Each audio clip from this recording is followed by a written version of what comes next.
Bem, bom dia pessoal, tudo bem? Essa aqui vai ser, na verdade, a aula de número 2, né? A primeira aula que eu comecei a fazendo foi acerca do tema de infertilidade. Só que eu deixei num outro canal, eu teria que fazer o upload, teria que baixar ela, na verdade, no computador para depois passar ela para esse canal aqui, né? Que esse canal é mais destinado mesmo a deixar esse conteúdo da faculdade, mais de estudos, né? E apresentando, eu sou o Natan, né, acadêmico de medicina. Eu estou fazendo isso aqui com uma motivação bem mais acadêmica do que, de fato, para ter visibilidade. O intuito é, um, treinar a didática, né? O outro é o seguinte, se você estuda e tem, querendo gastar um tempo muito grande estudando um conteúdo, eu creio que fica meio vazio você estudar ele apenas por apresentar uma aula, né, para fora, digo assim, só para o professor. Acredito que com o conhecimento que a gente adquire estudando, dá para usar ele de várias formas, e uma dessas é trazendo aqui para o YouTube, né? E também podendo usar isso na prática, ou seja, tentar, vamos dizer, ser equivalente a espremer bem mais firme uma laranja para fazer muita coisa além de um suco. Faz suco, faz, sei lá, um bolo de laranja, da melhor forma possível, ok? E hoje o tema vai ser sobre o pré-natal, né? Tá, vai ser o conteúdo dessa tutoria, na verdade, então já vou trazer aqui. E daquela mesma maneira, né? Alguns comentários podem estar talvez um pouco imprecisos, outros eu creio que não. A bibliografia é boa, só que às vezes a gente estuda meio corrido, né? E tem alguns problemas para ser tratado, problemas não, alguns trabalhos para ser tratados, né? Mas de forma geral, acredito que dá para dar uma sintetizada, refletida e até aprendizagem de alguma maneira, né? Acredito que vai ser uma coisa boa. Então, qualquer coisa, dúvida que tiver, que eu puder esclarecer, pode mandar nos comentários, né? Se algum ponto talvez ficou fora do que está na literatura também, pode mandar nos comentários, tá? Vai ser muito bom ter essa aprendizagem. E vou iniciar a aula aqui agora, tá bom? Vou apresentar minha tela.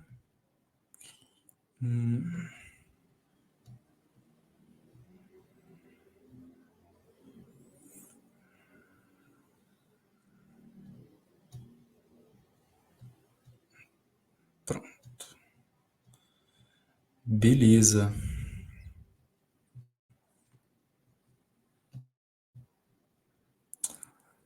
Beleza, então, né? Aula sobre o pré-natal. Os slides ficaram meio corridinhos, então vai ser sem tantas imagens, né? Mas a gente vai melhorando com o tempo. Então, de forma geral, então vamos dar início a essa aula. Vamos comentar inicialmente sobre os conceitos fundamentais, certo? E já fazer algumas anotações de pontos aqui, né? Que eu quero depois abordar. Pegar uma folha. Aqui.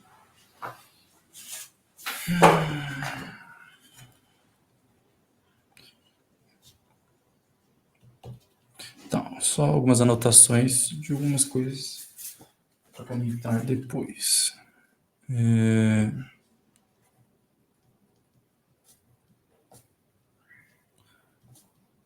Ok. Continuando então, vamos introduzir essa matéria do pré-natal, começando por alguns conceitos básicos, né, que é importante ter em mente acerca desse assunto. E o primeiro ponto que vai ser abordado é a definição. O que é o pré-natal?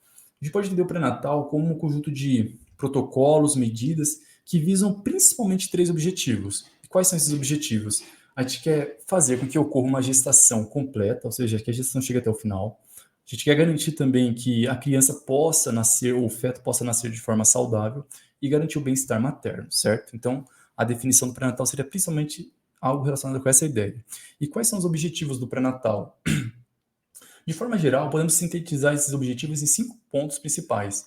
O primeiro seria o quê? A de diagnosticar a gravidez, caso ainda haja dúvida, né? Porque tem mães que realmente não têm total discernimento, não fez exames, então tá um ponto de certeza, né, para a mãe, se caso haja dúvida. A gente quer também diagnosticar possíveis infecções ou doenças, caso existam nessa gestação, caso não tenham sido tratadas, e iniciar o tratamento o mais breve possível, seria o segundo objetivo. O terceiro objetivo seria orientar a mãe, mas de uma forma de minimizar, né? Minimizar as alterações que ela vai sentir e minimizar não no sentido de desprezo, minimizar no sentido de mostrar que aquilo é natural, aquilo é normal, né? Então trazer ela, vamos dizer assim, uma maior calma, paz, né? Serenidade diante com o seu processo gestacional, para que ela não fique talvez insegura ou com medo, ela entenda que isso é normal. Então, é de certo modo minimizar as alterações que ela vai ter, orientá-la sobre, que seria o quarto ponto, orientá-la sobre os processos que vão acontecer nessa gestação, né? Então, as alterações no corpo materno, que ela pode, por exemplo, sentir mais vontade de fazer xixi, que ela pode ter mais aumento da flatulência, pode ter um inchaço mais nos membros inferiores, né? Tudo isso é algo natural e esperado, certo? Então, a gente vai buscar orientar. E o quinto objetivo seria fazer um acompanhamento mais de perto. Isso por quê? Porque não necessariamente, toda vez, né, a gestação irá ocorrer da maneira como nós esperamos. Pode ser que aconteçam alterações mais perigosas, que demandam uma atenção de mais, um pouco mais próximo dessa paciente, né? Se tiver, por exemplo, um aumento da pressão anormalmente, ou uma hipoglicemia, ou no caso, uma hiperglicemia, né? A gente pode ter essas preocupações. No caso, a gente vê a paciente apresentando sinais que seriam de alarme, já poderíamos fazer o quê? Um encaminhamento para estar num centro mais especializado e assim poder dar uma atenção melhor a essa paciente, certo? Então, esses seriam os 5 objetivos principais. E quando deve iniciar o pré-natal essa gestante? O pré-natal, ele deve começar assim, idealmente, quando a mulher já planeja, a gestante já planeja ter a sua gravidez, já deve fazer acompanhamento no pré-natal, né? Já buscar orientações médicas, tudo. Mas, vamos dizer assim, num contexto em que ela não fez o que era o ideal, mas ela quer saber o limite. O acompanhamento pré-natal deve iniciar preferencialmente ou até pelo menos, não que perca, né, mas é um momento limite assim no primeiro trimestre deve iniciar, tá? Mas como eu te havia dito, o ideal seria quando já planejasse, né, para buscar uma orientação certinha desde o início, com alguns meses já de antecedência, tá bom? Quantas consultas no mínimo devem ser realizadas no pré-natal? As consultas devem acontecer no mínimo quantas? O Ministério da Saúde, ele estabelece um mínimo, que é o quê? Seria uma consulta no primeiro trimestre, 2 no segundo trimestre, 3 no terceiro trimestre. Mas o ideal que ele mostra é diferente desse dado, né? Seria equivalente a uma consulta mensalmente até a 28ª semana. Da 28ª à 36ª, faria 2 consultas. E da 36ª à 41ª, ou até o nascimento do feto, poderia fazer a consulta semanalmente, tá bom? Esse seria a medida ideal. Beleza, dando continuidade. Pode-se dar alta no pré-natal? Isso aqui é um ponto que é bem importante ser destacado, né? Na verdade, é um crime isso. Porque, na verdade, não um crime necessariamente, tá? Isso aqui é uma coisa muito lamentável, vamos dizer assim, para ser mais literal. Mas o ideal é que a gestante esteja toda a sua gestação sendo acompanhada na UBS, esteja no hospital, não perca esse vínculo, né? Se isso acontecer é uma coisa muito lamentável, que não deve acontecer. O ideal é o quê? Que o médico ou a enfermeira, a equipe de saúde, estabeleça um vínculo saudável com a paciente, que a paciente consiga ter um conforto, se abrir com a equipe, né? Assim como a família da paciente também sinta essa confiança, esse conforto, a melhor forma possível, para que a gestação aconteça da melhor forma, né? No sentido de poder acompanhar, cumprir aqueles objetivos ditos anteriormente. Então, esse ponto aqui, na verdade, é importante no peso, vamos dizer assim, emocional, né? A gente quer garantir esse cuidado, não abandonar a paciente. Beleza. E dando continuidade, quais exames são fundamentais no pré-natal? Né? Aqui, para a gente que é da saúde, esses pontos começam a ser relevantes por causa que é muito acerca da nossa conduta prática. Né? E quando a gente pensa em nossa conduta prática, o que a gente deve considerar? Quais são os exames principais? Que a gente vai ter que chegar a ver a paciente já. O que eu vou fazer com ela? Isso aqui, principalmente na UBS, né? Nesse pré-natal. E tem alguns exames, 11 para ser preciso, que a gente tem que ter cuidado em fazer eles, tá? E não podemos deixar negligenciar ou esquecer algum desses pontos, porque se esquecer, a gente vai prejudicar a conduta da nossa paciente futuramente, né? São exames importantes. Esses 11 exames são quais? Como disse, eu não consegui editar a tempo o slide para colocar eles aqui, então vou ter que ir falando mesmo, tá? Aí depois, se eu tenho esse resumo já feito, tudo em PDF, então manda para mim no comentário que você quer o PDF, que eu mando todo o resumo que eu fiz e construir, tudo bem? Esses exames são quais? Para deixar de forma. Beleza. E esses exames são quais? O primeiro que a gente vai ter que fazer, alguns exames são feitos na consulta inicial. Então, a primeira consulta da gestante já devemos fazer, ou seja, já tem o diagnóstico de gravidez, então vai acompanhar essa gestação. A primeira consulta tem que fazer alguns exames e depois repetir-os no terceiro trimestre, ou seja, são 2 duas vezes esses exames são importantes ser feitos. São exames rotineiros. O primeiro é o hemograma completo, né? Dar uma analisada como que está aquela tabela do hemograma dela. Ver como que está os leucócitos, linfócitos, como que estão as hemoglobinas, né? De forma geral. Outro exame que é importante de fazer é a tipagem sanguínea da paciente, bem como o fator RH dela. Por que é importante fazer esses dois exames também? A gente quer descobrir, na verdade, se ela é RH negativo, né? Porque se ela for RH negativo, teremos que solicitar também o fator RH do pai dela, do marido dela. Se o marido dela for RH positivo, temos que solicitar, aí o terceiro exame, né, também, o CUMBS indireto, para a gente fazer o quê? O acompanhamento, ver se tem aquele risco da eritroblastose fetal, né? Lembrando que aí a gente vai ficar avaliando o quê? Se há a presença dos anticorpos, né? Para meio que combater os próprios o fator RH do feto, né, caso seja positivo. Lembrando que o acompanhamento pelo CUMBS indireto, vai ser a avaliação do CUMBS indireto para acompanhar o RH materno com relação ao como vai reagir com o fetal, vai ter que ser feito na 28ª semana, na 32ª semana, na 36ª e na 40ª semana, tá bom? Então, vamos fazer essa avaliação meio que repetidas vezes.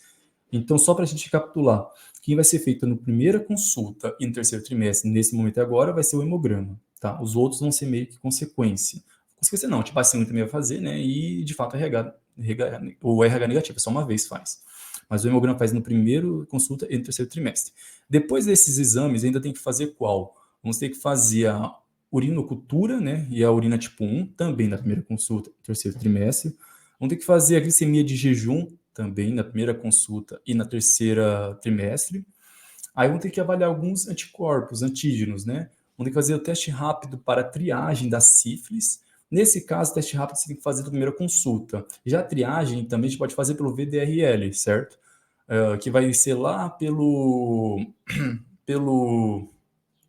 terceiro mês também, terceiro trimestre também, né? A gente vai avaliar o VDRL, geralmente é bom porque é uma análise quantitativa, a gente consegue ver os anticorpos, né? Que não são específicos. É importante a gente entender que ele não é específico, por quê? Porque o VDRL vai dar um pouco mais alto. Quanto que ele vai dar? Normalmente a gente sabe que tem 1 por 4, 1 sobre 2 ou 1 sobre 4, a gente sabe que está mais estabilizado. Aí você vai ver lá que está 1 por 16, é para preocupar. Não. Lembramos o quê? Que tem um anticorpo da anticardiolipina, que é produzido pela placenta, então é esperado que esteja um pouco elevado, né? Então 1 para 16 pode estar elevado. E quando que a gente vai suspeitar de fato que tenha a sífilis, né? Ou que a paciente tenha que ser tratado para isso. Se ela tiver, por exemplo, primeira coisa, você vai ter feito teste rápido. O teste rápido, se der reagente para treponêmico, já é um indicador muito forte, né? Eu digo isso porque supondo que a paciente está fazendo, sei lá, ela por algum motivo não fez teste rápido e está fazendo só o VDRL e deu alterado.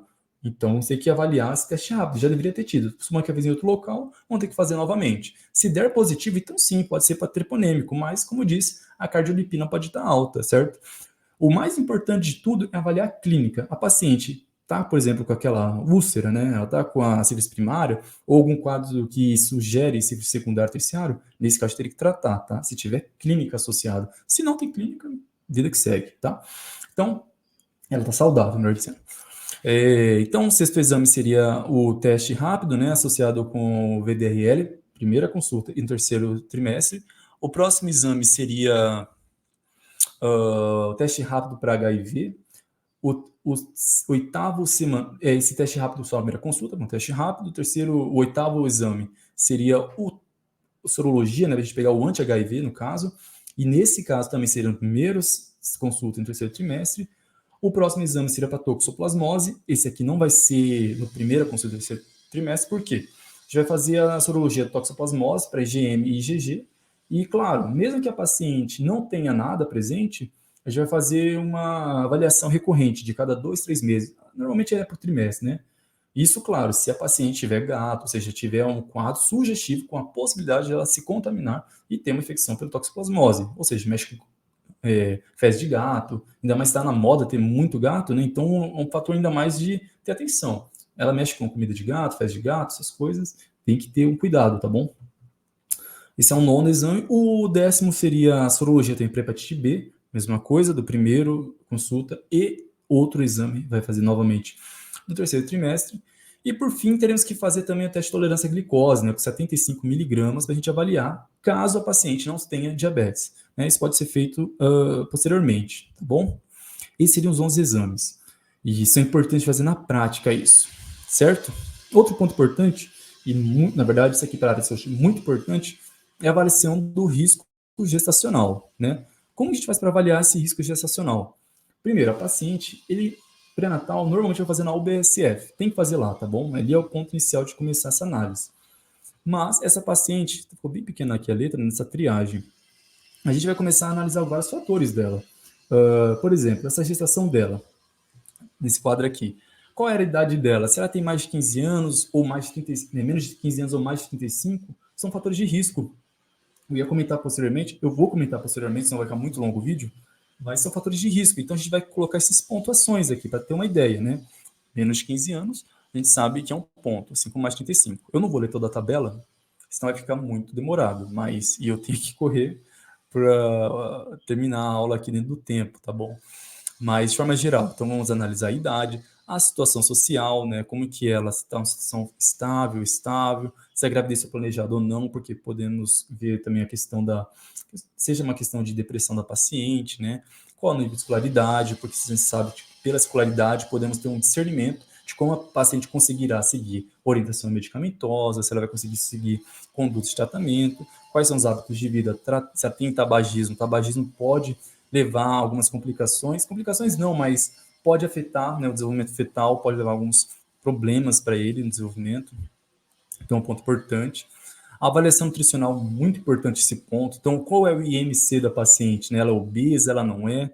Note que a pontuação para a paciente com IMC maior que 30 é 5, ou seja, é um ponto muito importante. Por que eu estou falando dessa pontuação? Só para a gente recapitular e contextualizar. Aqui embaixo, você pode ver que está escrito lá PNAR, né? Seria o quê? Alto risco, né? Seria gestação, gestação de alto risco, né? E se a gestante tiver mais que 10 pontos, ela será considerada uma gestão de alto risco, e nesse caso, teremos que seguir o protocolo dessa fluxograma que eu tinha colocado aqui. Só que vamos primeiro entender como que vai ser pontuado, e a gente segue o fluxograma, tá bom? Mas, de forma geral, teremos que caminhar ela para um centro especializado, para que ela tenha até um atendimento diferenciado. Ela vai ainda continuar no BSF? Ela vai, para ser avaliada, mas ela vai ter que ser orientada a fazer o parto no centro especializado, ela vai ter que fazer alguns acompanhamentos também diferentes. Enquanto que se fosse de baixo risco e médio risco, ela pode continuar na UBSF, tá bom? Claro, variando a atenção, que enquanto na de baixo risco pode ser feito pelo enfermeiro, seguindo aqueles protocolos básicos. Se for um pouco mais moderado risco, algum fator que demonstra maior preocupação, é importante que o médico esteja fazendo uma avaliação mais de perto, para ver algumas variações de conduta, né, que seja necessária, passando alguns medicamentos, por exemplo, né? O sexto ponto seria antecedência obstétrica, se a paciente teve aborto, mais de 2 abortos, olha, ele vale 10 pontos, né? Prematuridade, se já teve eclâmpsia, se já a pressão aumentou muito e convulsionou, incompetência do istmo cervical, mais de um filho prematuro, né? Tudo isso vale vários pontos. E no sétimo, que é a patologia de risco atual, né? Então pode ser ameaça de aborto, placenta prévia, tem vários pontos aqui, neoplasia ginecológica. Enfim, isso aqui é um protocolo se não me engano, do estado de Santa Catarina, né? Foi um protocolo, achei muito didático, e trouxe aqui para dar uma analisada como que é feita essa triagem por eles, certo? Mas, de forma geral, a gente vai classificar, então, o paciente de acordo com o risco gestacional. É claro que esse protocolo de Santa Catarina também foi com base no Ministério da Saúde, mas, de forma geral, a gente faria o quê? Iríamos fazer a primeira consulta do paciente, né? E a consulta do acolhimento aqui. Nesse ponto, a gente já vê se está, de fato, com diagnóstico de gravidez, né? Com atraso menstrual. Enfim, eu vou pular isso aqui para não ficar muito voltando, né? Iremos fazer a ausculta fetal, tudo. E se presente, a gente vai fazer o quê? Gravidez confirmada. Confirmar, né? Isso aqui seria a parte mais de exame físico e anamnese, que eu vou tocar daqui a pouco, esse ponto, tá? Mas assim que a gravidez é confirmada, a gente analisaria aquela tabela. A gente analisaria o conjunto de pontuações, né? Pode ser pelo Ministério da Saúde, eu usei aquele do protocolo de Santa Catarina, achei didático. A gente iria classificar, ia fazer uma triagem da paciente pelo risco gestacional dela. Se ela for um pré-natal de risco habitual, a gente vai fazer o quê? A conduta, como eu havia comentado, nessa tabelinha abaixo, mas está bem pequena a letra, né? Iria fazer as visitas ainda assim na UBSF, ia ter um acompanhamento, a visita domiciliar mensais pela ACS, né? Também é um ponto importante. deve ser feita ainda continuando aqui pela equipe, ia ficar avaliando. Se, por outro lado, fosse uma gestação, um pré-natal de alto risco, ia manter acompanhamento mensal ainda, né, ali com a equipe deles, mas também ter uma orientação de ser encaminhado para uma equipe de centro especializado, tá bom? Beleza? Então, acho que nesse ponto aqui foi isso principalmente, né?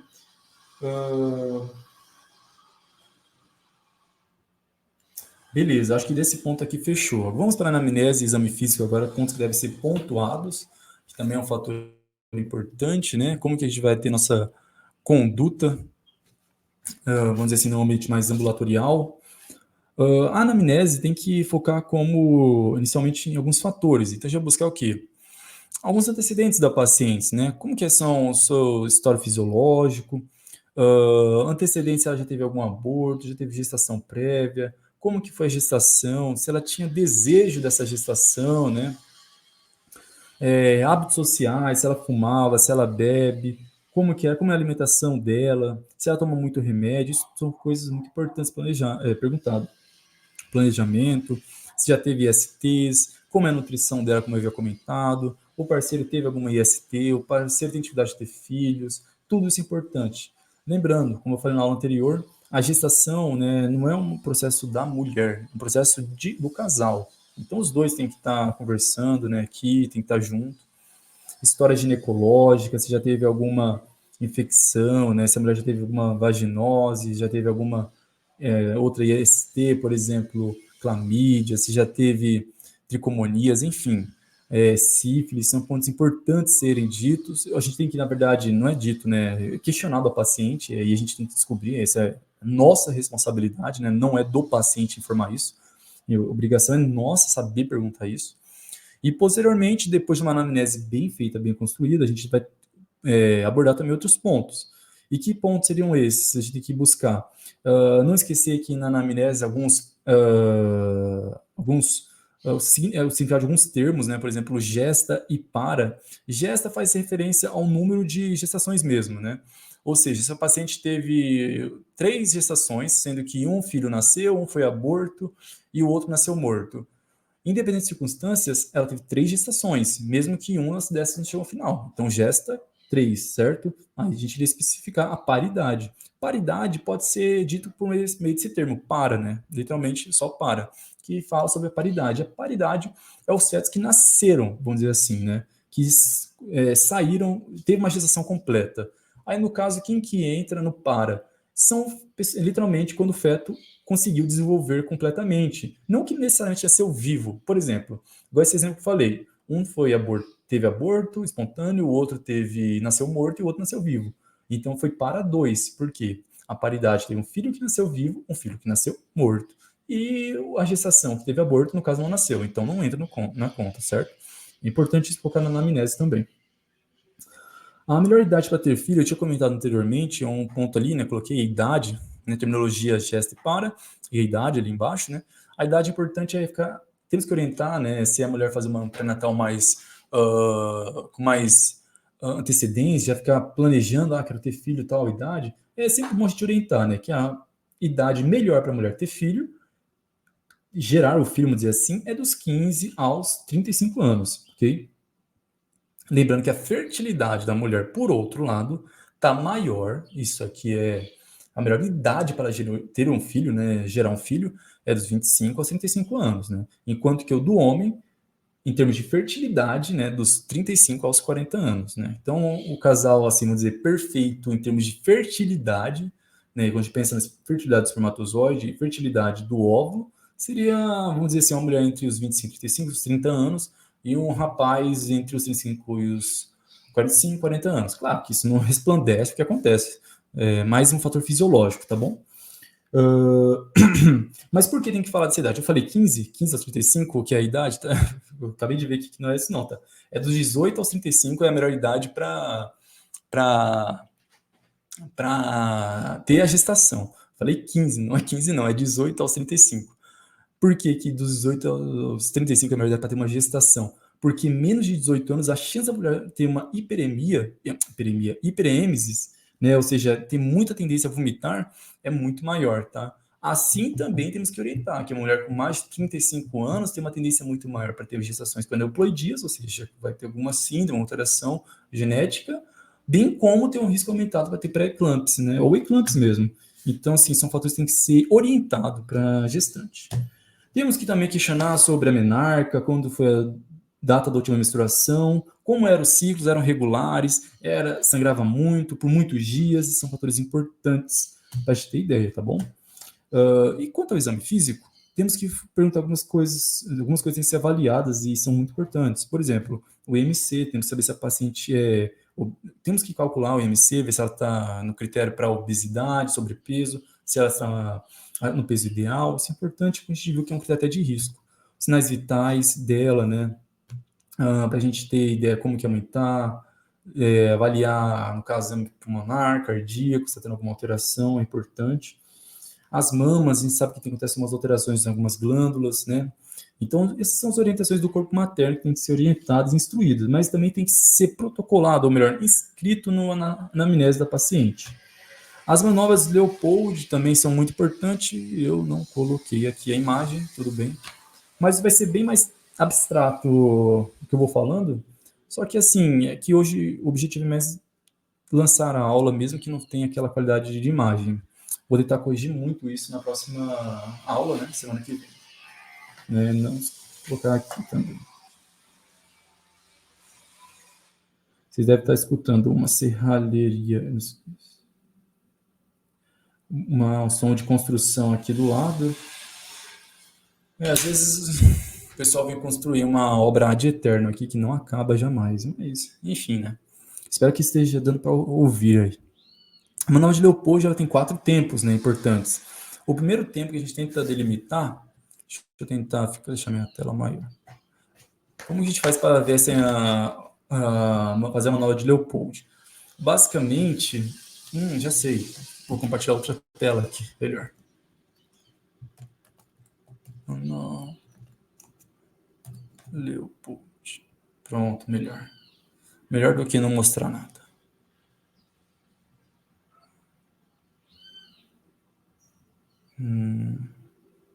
Não vai dar de mostrar assim. Tá, deixa, então vou colar a imagem para trazer aqui.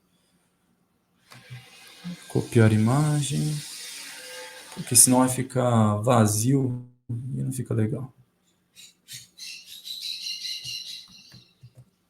Pronto, já tenho uma ideia. Peguei desse site que eu não faço ideia, a primeira coisa que eu achei no Google eu já trouxe. Mas pelo menos já dá para termos uma ideia, certo? Deixa eu ver como ficou. Acho que ficou mais ou menos bom. Deixa eu também deixar mais para lá, senão eu vou cobrir a tela. Pronto, acho que vai ficar melhor agora. Vamos ver. Aí, acho que ficou de boa. Então, a primeira coisa é fazer essa primeira manobra aqui, né? Vamos tentar delimitar o fundo. Note onde as mãos estão. Estamos tentando delimitar o fundo. Eu vou deixar minha imagem um pouco mais para a gente conseguir ver juntos aqui. Você vai delimitar o fundo, supondo que a mãe esteja com a cabeça em direção da minha mão direita, né? Aqui, mão direita. Opa. E a mão esquerda estaria indo para a região mais distal dela, em direção aos pés. Então, assim, você vai pegar a mão na direção, no fundo uterino, né? Lembrando que eu estaria nessa relação que eu falei, no lado esquerdo da mãe, né? O certo é ficar no lado esquerdo da mãe, teria que ficar no lado direito do leito, tá bom? Ela tá deitada lá, sempre no lado direito. Mas seria palpar e para sentir o fundo uterino. Essa seria a primeira manobra. O que a gente quer descobrir? A gente quer descobrir qual seria tipo a apresentação fetal. A apresentação a gente sabe que é durante o parto, quando a cabeça ou a pelve da criança está insinuada, né, dentro do estreito superior. Mas o nosso objetivo aqui é mais saber qual que é a posição mais ou menos da criança, né? Então a gente vai fazer delimitação do fundo uterino e depois vamos tentar palpar e até mesmo fazer uma certa palpação mais firme. Por quê? A gente quer ver se é redutível ou não a barriga materna. Porque se for a região cefálica que está aqui em cima, tende a ser uma barriga mais, vamos dizer assim, mais uniforme o formato, certo? Mais redutivo, se aperta e volta certinho. Se for a pelve da criança, os pezinhos dela, tende a ficar menos redutivo, mais redutivo, aí sim, né? só que se aperta e não volta com tanta firmeza como seria se fosse a região cefálica. E além disso, tem uma certa simetria. Depois que você faz isso, você vai para a segunda manobra. Deixa eu deixar a imagem grande novamente.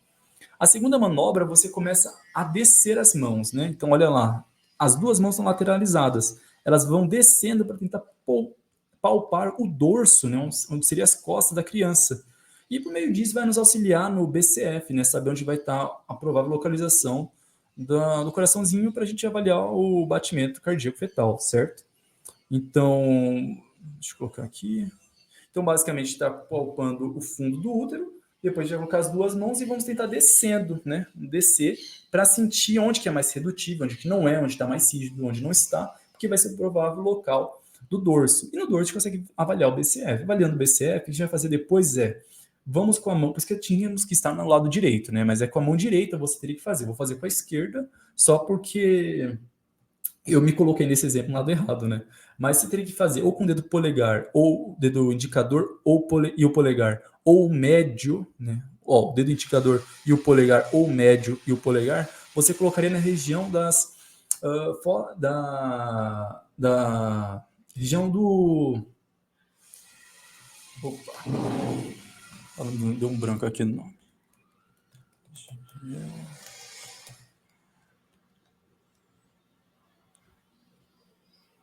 Beleza, isso.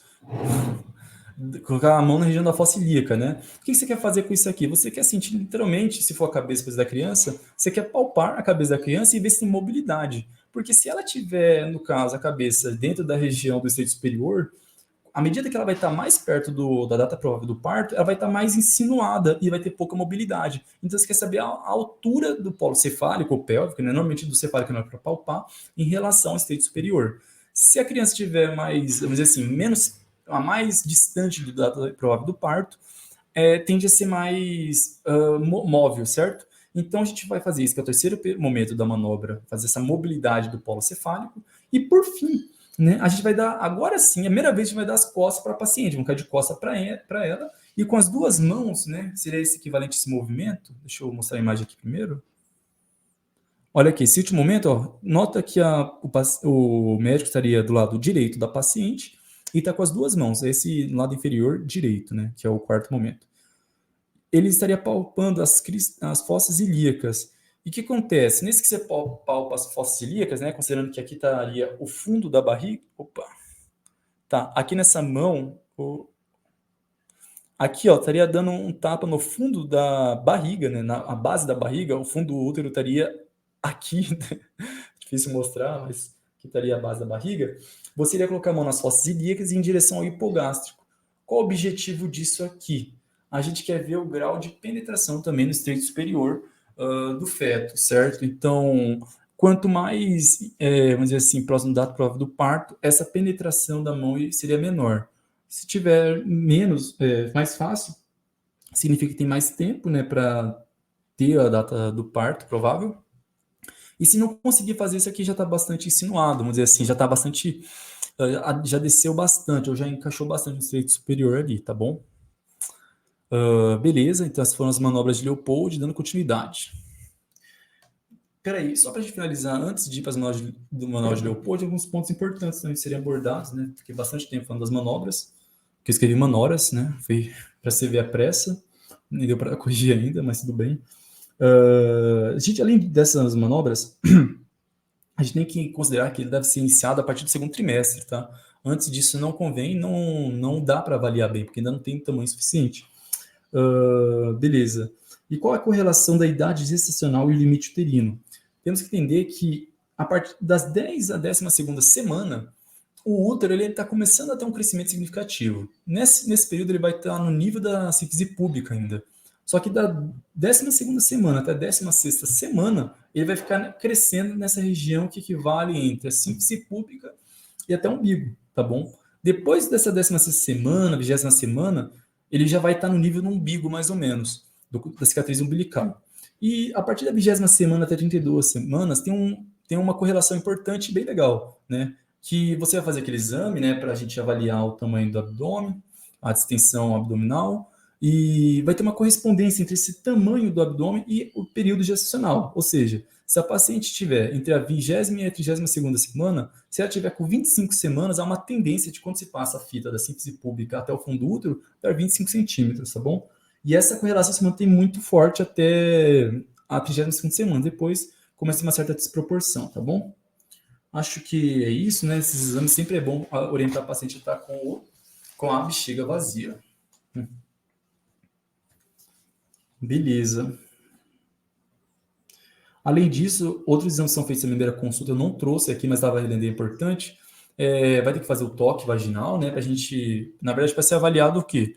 Avaliar se a paciente, como que está a insinuação, né? A dilatação. Claro, isso em trabalho de parto. E sempre com aquela extrema cautela, né? Porque é um exame invasivo, isso aí pode fazer a paciente se sentir desconfortável. Então, assim, se a paciente está em trabalho de parto entrando, tudo bem fazer a avaliação. Tem um critério certinho, eu vou deixar isso mais para a aula do parto, tá bom? Mas não é uma coisa que você pode fazer como uma ausculta, tem que ter um respeito e cuidado, porque é um exame invasivo. Mas além do exame do toque vaginal, tem que fazer também o exame do tem que avaliar também o muco do cervical e também o muco vaginal. Deixa eu ver o outro, que às vezes dá um branco.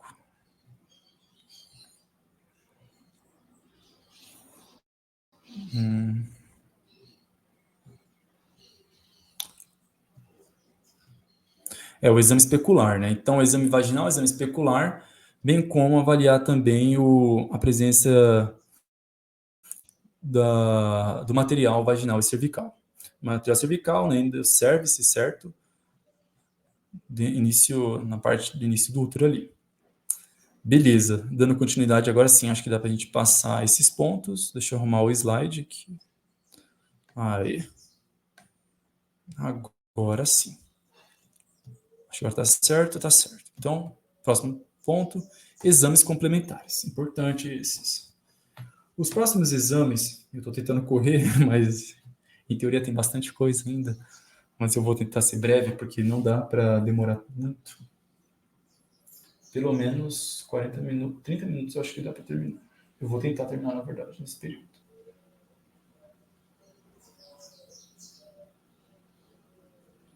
Beleza. Os exames complementares, então, vai ter qual? O de sangue a gente comentou, né? Quais são os exames que a gente tem que fazer inicialmente ali?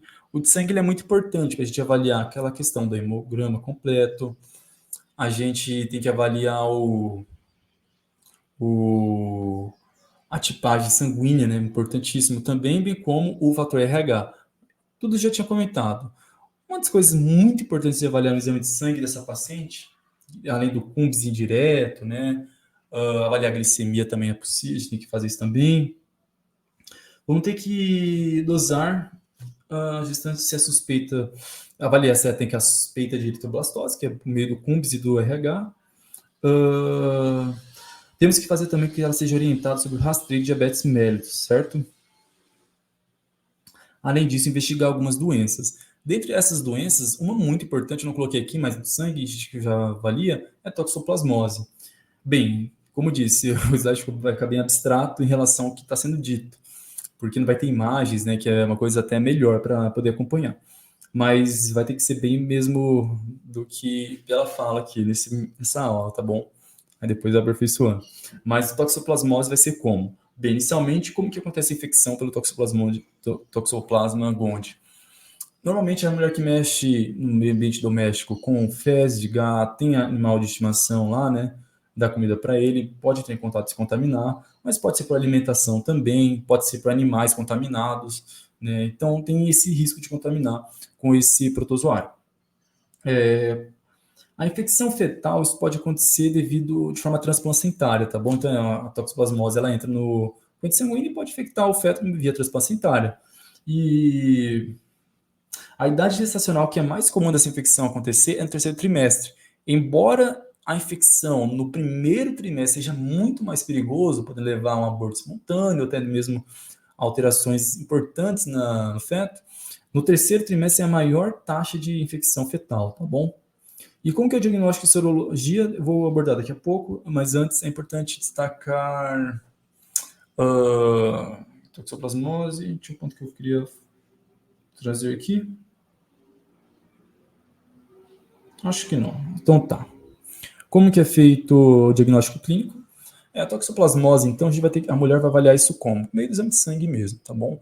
O diagnóstico é eminentemente sorológico. Então, lembrei. É sorológico. Mas como que a mulher vai suspeitar que ela está com toxoplasmose ou não? Primeira coisa, é informar na anamnese tem gato, né? Já é um fator muito importante. Mas segundo, por que é importante fazer a sorológica? Além de ser o principal ponto de diagnóstico, a clínica de toxoplasmose, na maioria das vezes, é muito assintomático, com sintomas muito pouco específicos. A mulher vai ter febre, vai ter uma adenomegalia, ela vai ter talvez dor no corpo, mas nada que não possa se confundir com alguma virose, alguma alteração, às vezes nem alteração nenhuma, né? A própria alteração hormonal mesmo. Então, assim, é muito pouco sugestiva. Por isso que a toxoplasmose é um tipo de exame que a gente tem que fazer, avaliar ela no sangue, para toda a gestante, né? Porque é pouco específico. Teria que fazer diagnóstico diferencial de outras doenças, né? Como rubéola, por exemplo, enfim.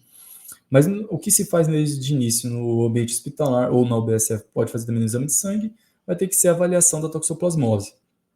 E essa avaliação vai ser feita por meio da sorologia. E o que já vai medir, estava até lá naqueles exames, né? Primeiro, avaliar como que vai ser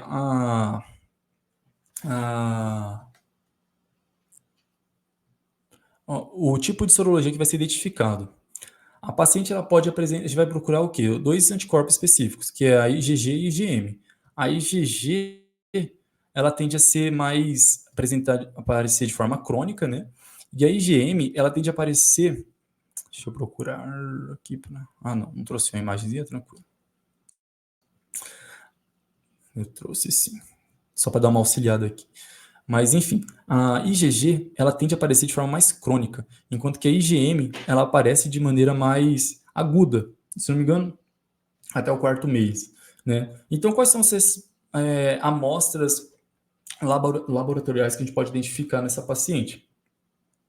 A gente pode encontrar resultados diversos, né? Mas a sorologia pode apresentar algumas combinações específicas. Por exemplo, pode acontecer do IgM estar reagente ou não reagente, assim como o IgG está reagente ou não reagente. Se o paciente apresentar, por exemplo, os dois negativos, o que a gente entende? Entende que a paciente não tem infecção por toxoplasmose. Mas quando ela tem o gato em casa, é importante fazer uma avaliação trimestral dessa paciente, para ter ideia, né, se ela se infectou ou não. Mas se a paciente não tiver nada, beleza, não tem nenhuma infecção. A mesma coisa a gente pode considerar, né, é importante destacar isso, que se a paciente já teve toxoplasmose anteriormente, mas há muito tempo e já está crônico, ela desenvolveu anticorpos contra a toxoplasmose. Ou seja, ela se infectou, ela tem um antígeno, mas o corpo já conseguiu produzir defesa, ela está imunocompetente. Então, se ela tiver um IgG positivo, IgM negativo, vou entender o quê? Significa que ela já teve uma infecção antiga, mas já está imunocompetente, então beleza, não preciso tratar essa paciente, vou ficar avaliando ela trimestralmente. Beleza? Aqui, no caso, é diferente da primeira, que seria uma infecção primária. Agora, merece mais atenção quando a paciente tiver, por exemplo, um quadro com IgG negativo e o IgM positivo, ou seja, IgG negativo e IgM positivo. Vou entender que não teve uma infecção crônica, mas o IgM está positivo. Vou entender o quê? Que teve uma infecção aguda. Ou, isso pode acontecer, né? No caso, se for uma infecção aguda, estaria desse jeito mesmo. Mas isso também pode significar uma outra coisa, que no caso é um falso positivo, ou seja, não está positivado, mas o teste deu erro, né? E como a gente faz para lidar com essa circunstância, com essa dúvida? O protocolo do Ministério da Saúde ele dá duas opções. Um seria dosar o IgA. O IgA também é outro marcador de infecção aguda, ele fica positivo nos primeiros 4 meses, né? Observação, eu falei que o IgM fica até os 4 meses, não é 4 meses, ele pode ficar até 1 ano, na verdade, mas ele marca a infecção aguda. Depois de um ano ele começa a baixar, enquanto que o IgG fica para a vida inteira, tá bom? Agora, o IgA, ele fica nos 4 primeiros meses. Então, assim, ele é um marcador muito bom para ter certeza se tá o IgG negativo e o IgM positivo, para saber se é agudo ou que ele já está mais cronificado, né? Ou seja, mais de 4 meses, a gente pode dosar o IgA. Só que tem um problema, o IgA não é qualquer centro que vai ter, uma coisa meio específica demais. Então, o que o protocolo do Ministério da Saúde nos estimula a fazer de verdade, né? O protocolo de 2012, é fazer avaliação por meio repetir esse exame depois de 3 semanas. A gente vai repetir esse exame depois de 3 semanas, por quê? Porque se a pessoa só teve o IgM e não teve IgG, a gente vai já começar o tratamento, né? E o tratamento é feito com um medicamento chamado espiramicina, né? Esse remédio, espiramicina, a gente tem que tomar 1 grama, que é 3 milhões de unidades, né? Dentro desse 1 grama do remédio, e tomar por via oral de 8 em 8 horas, ok? Confirmar, exatamente.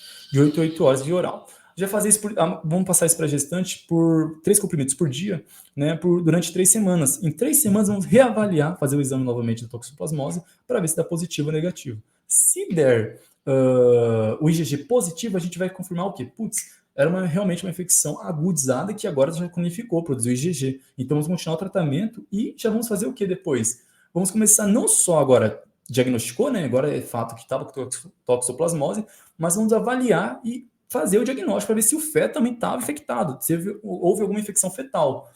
Para isso, temos que fazer como? Iremos fazer uma PCR do líquido amniótico. Com esse PCR do líquido amniótico, se der positivo, a gente já sabe o quê? Que a criança também está infectada com a toxoplasmose, algo muito perigoso. O tratamento é correndo, temos que usar 3 medicamentos, que é a sulfadiazina, né? O paciente tem que tomar 1.500 miligramas, de 12 em 12 horas via oral. A pirimetamina também, vai ter que tomar, no caso, 25 miligramas, de 8 em 8 horas via oral também. 8 em 8 horas, não, perdão, de 12 em 12 horas. A sulfadiazina e a pirimetamina são as duas de 12 em 12 horas. E ainda repor também o ácido folínico, que no caso vai ter que ser de 24 horas, ou seja, um comprimido por dia, de 10 miligramas, tá bom? Isso para tratar o feto infectado com a toxoplasmose. Por outro lado, se a paciente, depois daquele período lá, deu IgG negativo, né? Tá ficando bem abstrato, mas depois teria que colocar a imagem, né? Posso mandar a imagem também para quem quiser um resumo já bem mais feito. Mas, enfim, se supondo que o IgM que tinha dado positivo, IgG negativo, depois de 3 semanas voltou a dar um IgG negativo, a gente sabe que foi um falso negativo. Provavelmente o IgM vai estar negativo também, tá? Mas se deu positivo mesmo, a gente fez o PCR do líquido amniótico que deu negativo, a infecção foi só na mãe, a gente continua o tratamento com o espiramicina, certo? E aí a gente trata a mãe e não deixa ter infecção do bebê. Um último resultado possível é que tenha os dois positivos. Isso significa o quê? Que a infecção pode ser crônica, certo? Como a gente vai saber se foi crônica ou não? Porque não é dúvida se teve infecção, se foi um falso positivo. A dúvida é se é crônico ou não, porque o IgM e o IgG podem aparecer com 4 meses, né? E os dois já estão positivados. Assim como com 1 ano, os dois podem estar positivos também. Então, a janela é muito grande. Aqui não convém muito o IgA, né? Porque, como eu disse, já é difícil. O que se faz normalmente no Ministério da Saúde estimula é o teste de avidez, né? O teste de avidez é o seguinte: com a maturação do sistema imunológico, o IgG vai ficando cada vez tendo uma maior avidez. Então, em outras palavras, quanto mais tempo passa, maior é a avidez do IgG. Se essa avidez dele tiver maior que 60%, nos indica que a infecção é de forma crônica, ou seja, mais de 4 meses. Se essa avidez dele estiver com menos de 30%, vamos entender que a avidez está baixa e foi uma infecção aguda. No caso, vamos tratar a mãe com espiramicina e voltamos àquele protocolo, naquele ideia de novo de avaliar o líquido amniótico, né? Podendo ou não estar infectado. Bastante coisa esse ponto, né? Mas, enfim, essa seria a conduta do tratamento. E eu vou pular, porque senão vai demorar muito. E temos que dar uma corridinha, né? Para ser breve, da urinocultura, que a gente pode destacar aqui. Como que define Na verdade, no teste da urina, a gente vai avaliar o quê? A bacteriúria assintomática, né? A paciente não vai estar com assintomática, mas vai ter um aumento da população de bactérias presentes no trato urinário. Na verdade, essa é a definição de bacteriúria assintomática, né? É uma paciente que vai ter um aumento da quantidade de unidade formadora de colônias das bactérias por ml. Se tiver 105 de OFC por ml, mais de 105 OFC por ml, isso é indicativo de que está com bacteriúria sintomática, né? Os principais agentes etiológicos são a Klebsiella, E. coli. Bem, a primeira é a E. coli, né? Mas depois tem Klebsiella, Enterobacter, Proteus também, né? São alguns agentes etiológicos comuns de aumentar. E aí, a gente trata ou não trata? O importante é que, na maioria das vezes, tem que avaliar certinho como está o aumento dessa bacteriúria. Sempre avaliar se a paciente está com clínica sugestiva, mas, detalhe, essas bactérias elas podem fazer com que tenha maior risco de parto prematuro, baixo crescimento, a criança nasce com baixo peso, então tem que, sempre possível, ter uma atenção maior nesse ponto aí, tá? Nessa conduta. E a bacteriúria, se ela se tornar sintomática, como que é o tratamento dela? O tratamento dela consiste na utilização de nitrofurantoína, né? 100 miligramas via oral, de 6 em 6 horas, por 3 a 7 dias, mas também pode ser feito cefalexina ou a ampicilina. As duas vão ter uma posologia muito parecida, vão ser 500 miligramas via oral de 6 em 6 horas também, tá? De 3 a 7 dias. E por fim, podemos ainda oferecer ao paciente, de acordo com que a pessoa se sentir melhor, né, que for melhor para esse paciente específico, a amoxicilina, que no caso vai ser 500 miligramas também, via oral de 8 em 8 horas. Tem uns tratamentos, uns remédios que são diferentes. Por exemplo, a fosfomicina, 3 gramas, dose única, posologia muito melhor, né? Mas não deve ser tão fácil de achar assim como as outras, a amoxicilina, por exemplo. Ok? Ainda tem ultrassonografia, né? A ultrassonografia ela não é recomendada sempre de rotina. Há pouca evidência que ela, na verdade, possa oferecer uma grande melhora para a conduta do paciente. Mas é comum, né, sempre fazer isso aí. É melhor para avaliar como que está o feto, se tem alguma anormalidade, essas coisas. Mas ela não... Muitos estudos não mostram que ela tem grande vantagem, como que vai ser o nascimento do feto, tá bom? Se vai... reduz grandemente a mortalidade, ok? Tem que fazer também o rastreio do Streptococcus do grupo B, né? E outros métodos também têm que ser avaliados. Beleza? Vamos correr um pouquinho aqui. Higiene pré-natal e orientações devem ser feitas. A nutrição. A higiene pré-natal e orientações devem ser feitas. Temos que focar sempre no cuidado, por exemplo, da mãe, né? Para manter a higiene certinho, ir no equipe odontológica. Tem que avaliar como que está a higiene bucal. Tem alguns estudos que demonstram, por exemplo, que a presença de periodentite, periodentite,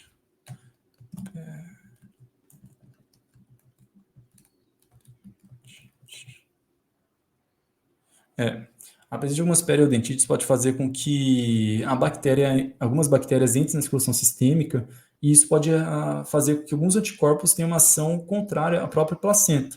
Em outras palavras, isso pode induzir com que tenha partos prematuros ou mesmo a nascimento de crianças com baixo peso. Os estudos que, assim, pelo menos eu tinha visto anteriormente, eles demonstram que isso ainda é controverso o grau de relevância, não relevância, mas o grau de influência. Por exemplo, observaram que as mulheres que tinham alguma alteração dentária, alguma infecção, ou uma cárie, por exemplo, elas tinham sim a presença de, parece que foi mais, estava aumentando nas mulheres que tinham cárie ao nascimento de crianças prematuras com baixo peso. Porém, quando aumentava a quantidade dessas mulheres, né, com a questão da o número de mulheres com cárie, não necessariamente influenciou muito esse número de mulheres que tiveram parto prematuro ou crianças de baixo peso. Então fica uma coisa assim meio discutível, né? Mas sempre é bom cuidar da higiene materna, durante o pré-natal, né? Sempre higienizar o corpo, as partes íntimas da melhor forma possível, certo? A nutrição é importantíssima, de ter um cuidado aqui também, né? Tem alguns nutrientes, por exemplo, que a mulher tem uma depressão muito forte, por exemplo, ferro. O ferro, mesmo que ela tenha a dieta certinha, ela vai ter uma síndrome, uma anemia ferropriva aqui, tá bom? Porque o ferro muito vai usado pela formação da criança. Então, normalmente a gente faz o que aqui para ela nessa suplementação? A gente tem que avaliar, vai dosar quanto que está a hemoglobina dela, né? E por meio dessa hemoglobina, a gente quer avaliar quanto que vai precisar fazer a reposição dela. Por exemplo, se a gente vê que a hemoglobina dela está abaixo de 11, certo? Ou melhor, está no nível lá de 11 certinho, não tem anemia, tá? Já tem que manter a suplementação com algumas dragas de 200 miligramas de sulfato ferroso. Essas 200 miligramas, na verdade, é o seguinte: o que tiver necessidade de ferro, 40 miligramas de ferro, multiplica por 5 é o sulfato ferroso. Porque o sulfato ferroso não é somente ferro, né? Tem um comprimido lá certinho, vai degradar e gerar 20, no caso 40 miligramas de ferro, que é o que ela precisa. Então, hemoglobina com 11 ou mais, não tem anemia. Agora, se tiver entre 11 e 8, tem uma anemia leve ou moderada. Nesse caso, já vai ter que dar pelo menos 5 dragas de sulfato ferroso, certo? Que vai ter essa dosagem de pelo menos 240 miligramas, né? Cada drag, na verdade, vai ser total de ferro. Vai dar 5 dragas para elas de sulfato ferroso. Aí vai tomar esse comprimido 2 de manhã, 2 à tarde e 1 à noite, para fazer a correção desse ferro. Se a paciente, por outro lado, tiver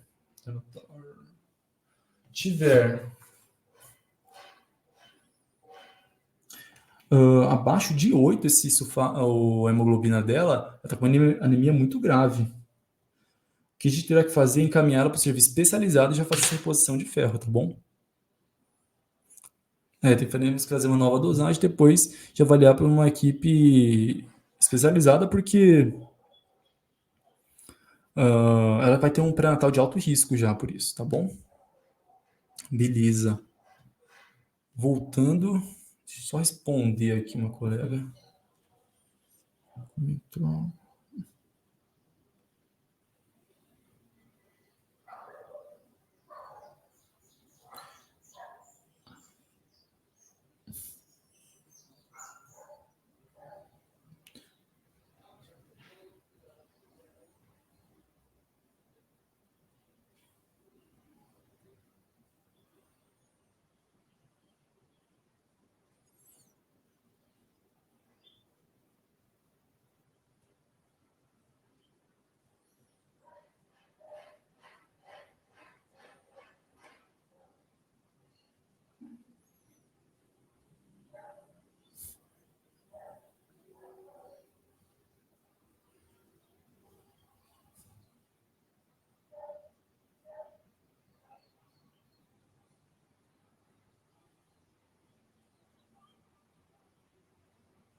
Beleza, então.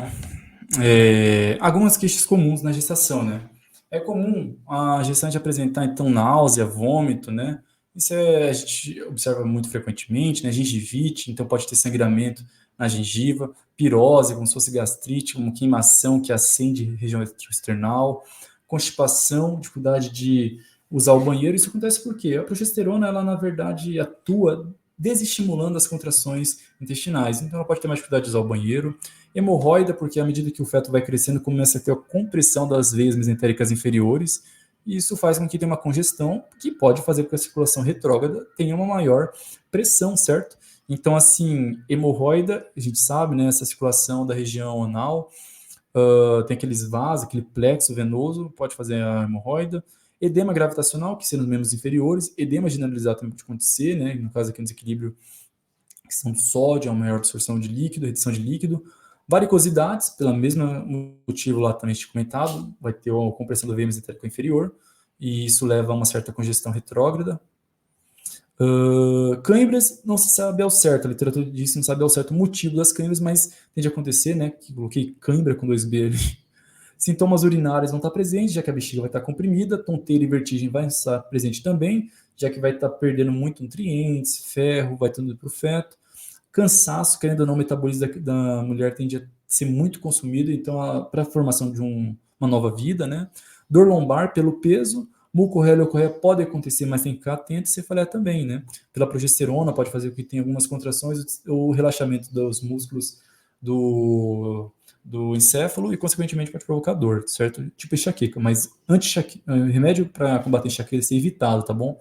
Normalmente, mais recomendado de pirona mesmo, certo? Aqui tem bastante coisa, mas eu vou ter que cortar essa aula previamente, senão vai ficar muito grande. O que eu vou fazer é falar mais das vacinas, que é um ponto importante, e eu acho que depois os outros eu vou comentar muito rápido, que é vacinas. Também vou fazer um comentário aqui bem rápido, acho que dá tempo, assim, de acabar pelo menos uma meio-dia e 20. Beleza.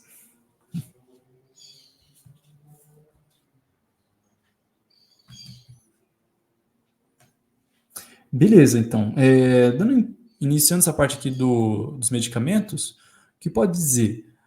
As vacinas é uma coisa. Deixa eu ter essa imagem muito legal aqui, né? É importante que a mulher tenha que ter o cuidado. Essa imagem, se eu não me engano, só me engano, eu peguei Febrasgo, né?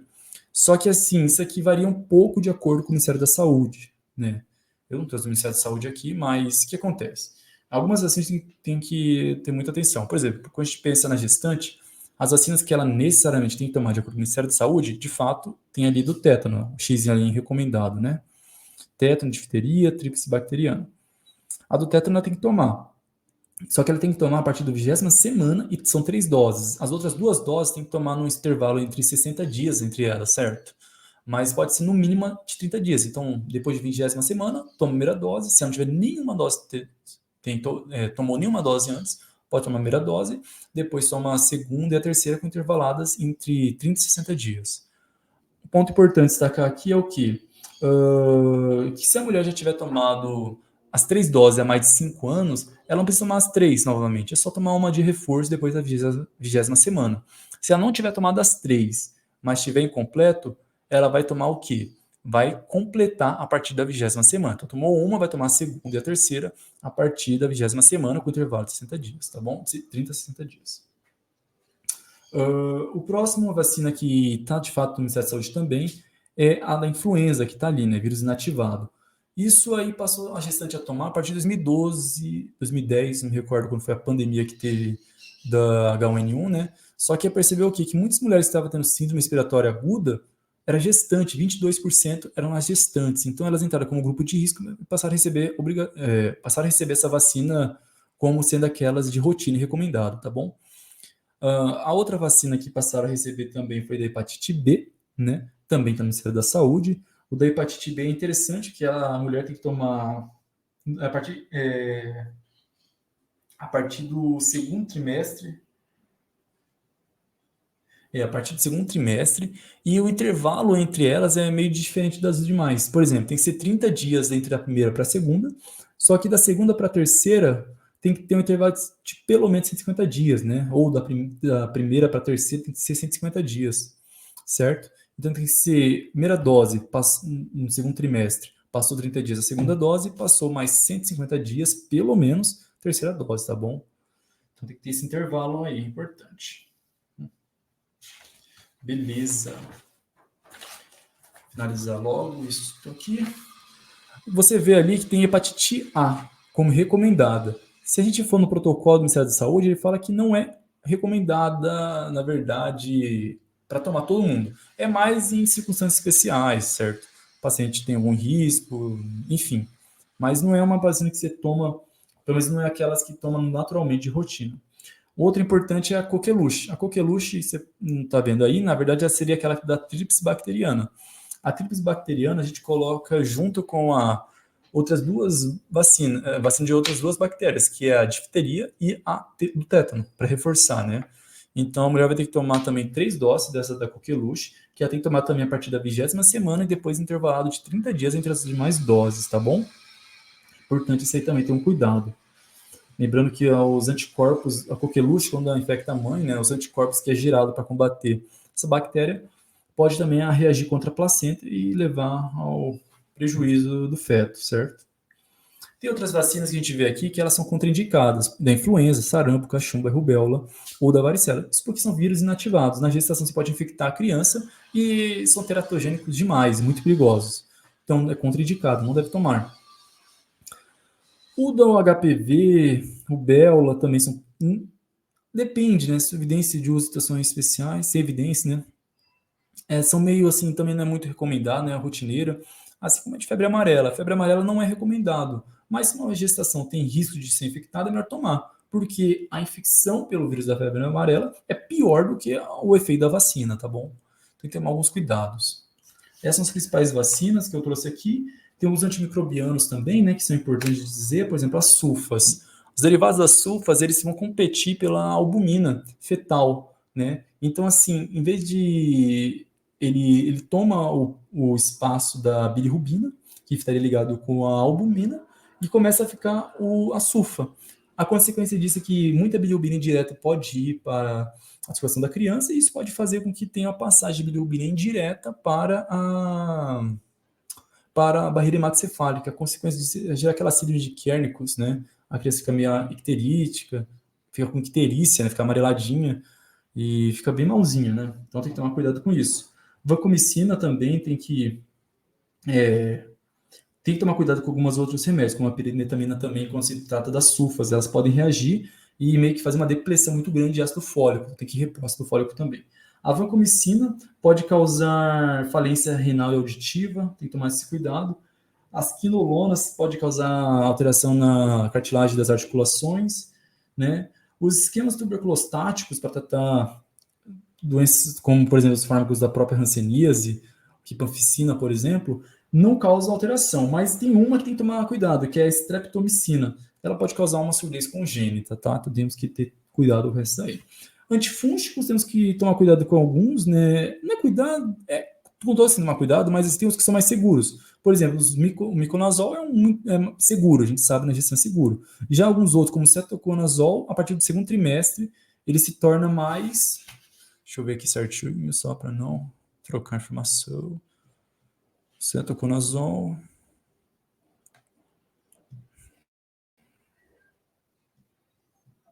Beleza.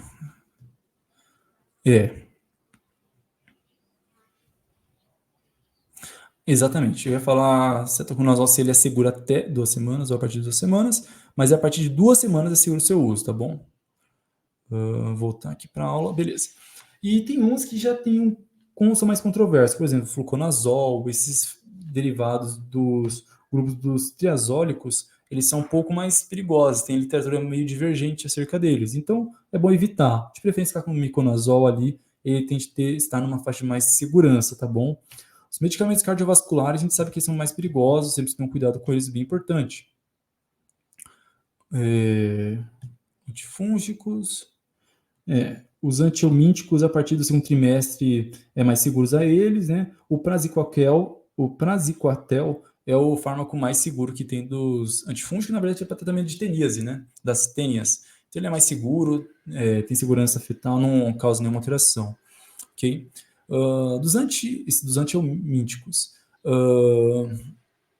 quando a gente pensa agora nos antirretrovirais e ratolíticos, na verdade, deixa eu ver aqui. Com algumas exceções, eles na verdade, alguns deles são muito perigosos, né? Mas assim, tem alguns fármacos que eles são metabolizados no fígado para serem ativados. E eu estava procurando aqui minhas anotações, justamente isso, né? O nome dele esqueci agora. Deve estar.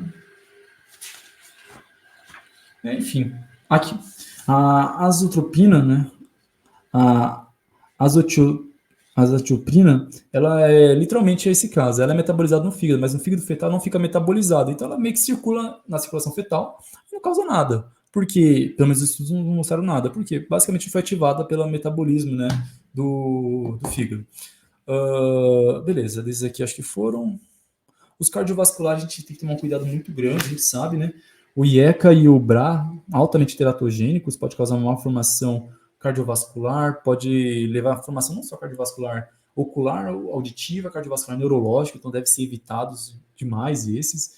O beta-bloqueador também tem um efeito muito nocivo, né, teratogênico para a formação cardiovascular, exceto um único fármaco dos beta-bloqueadores que não apresenta, que é seguro, né, que é o pindolol.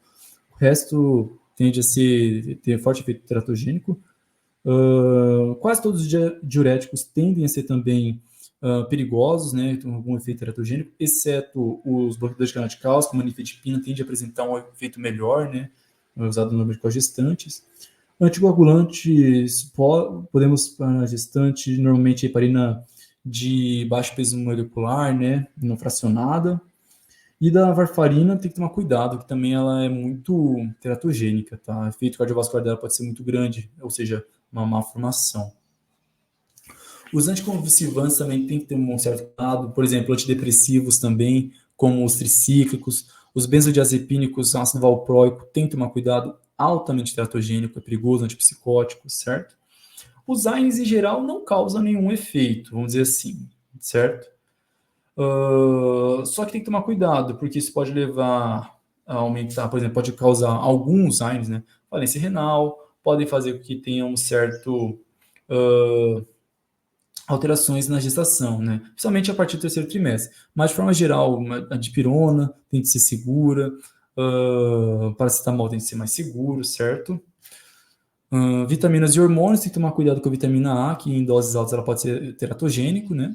Os hormônios também, alguns hormônios podem ter um efeito, na verdade, bem ruim. Por exemplo, quando a gente pensa no hormônio com a própria hormônios androgênicos pode fazer com que um feto feminino tenha uma virilização, né, em aspectos masculinos, bem como alguns medicamentos como a espironolactona, que é um diurético, pode fazer com que tenha uma feminilização do feto masculino. Então tem que tomar cuidado quando que vai passar esse remédio para a mãe. A talidomina não tem que dizer, né? Foi um desastre mundial. Quando passava isso para gestante, gerou um monte de feto com os membros basicamente mutilados, uma formação, né? Que literalmente os membros não ter formação adequada. Então deve ser evitado durante a gestação. Acho que isso, vitamina A também, ela causa efeito teratogênico se for em dose muito alta, né? Tem que tomar cuidado com isso. A C, D e E, por outro lado, pode fazer reposição em níveis corretos, de acordo com a avaliação nutricional. E as drogas, de forma geral, acho que essa aqui eu vou colocar para fechar, tem legislação. As drogas, elas, de forma geral, causam um efeito nocivo, pode levar a síndromes também à formação da criança, crianças batidas com baixo peso, e deve ser evitado tabagismo, etilismo crônico, a maconha, a cocaína, ou o abuso, escrever, de heroína também, tá bom? Essas drogas fazem mal ao paciente, fazem mal ao feto, devem ser evitados. A legislação trabalhista. Eu vou ler rapidamente, só porque isso aqui é bem meio uma coisa sistemática, e a gente finaliza nesse slide. Os direitos no trabalho estão, cerca dos direitos da mulher, da gestante, né? Então, os direitos do trabalho estão garantidos por lei, pelas leis trabalhistas. Sempre que a gestante for à consulta pré-natal ou fizer algum exame necessário ao comportamento de sua gravidez, pode pedir serviço de saúde uma declaração de comparecimento, né? Apresentando essa declaração no trabalho, a falta dela deve ser justificada e aceita, tá bom? A gestante tem o direito de mudar de função do seu trabalho, caso o desempenho de sua função possa provocar problemas para a sua saúde ou a do bebê. E para isso, a gestante deve apresentar ao serviço um atestado médico, comprovando que necessita da mudança da função.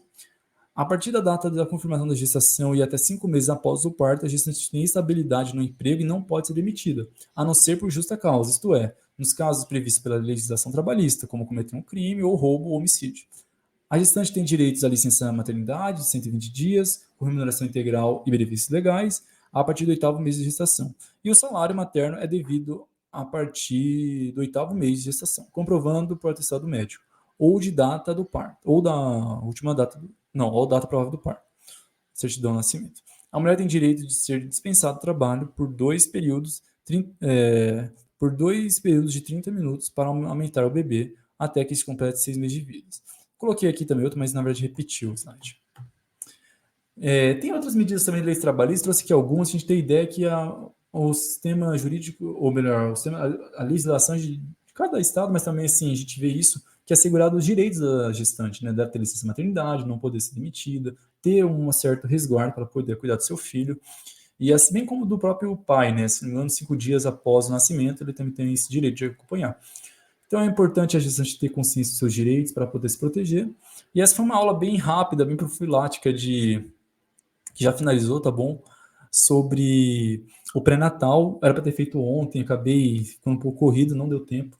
Mas vou tentar trazer essas aulas progressivamente, semanalmente, e buscar melhorar constantemente, né? Para melhorar a qualidade da gravação, das edições, até ficar uma coisa um pouquinho mais estável, tá bom? Obrigado por esse momento, quem assistiu até aqui, foi bom tentar também expor um pouco de conhecimento, tentar reler algumas coisas para melhorar também. Obrigado a todos, tenham um bom dia aí, tá bom? Obrigadão.